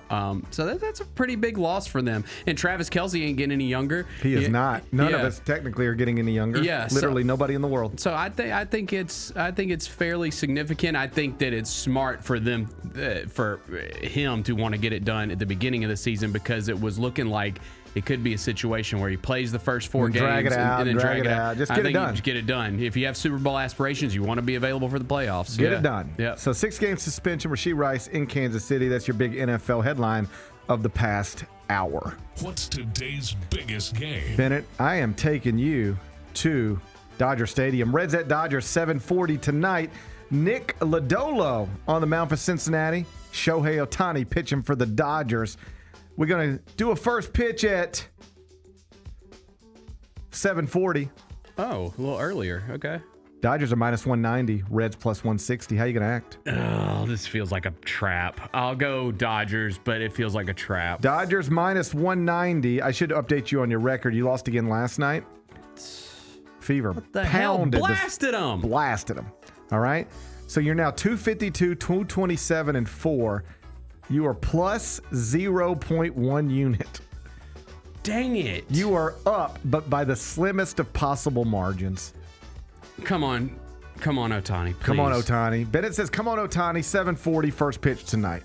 What are we watching on TV? New documentary dropped today on Netflix, getting a lot of attention. Katrina, Come Hell and High Water.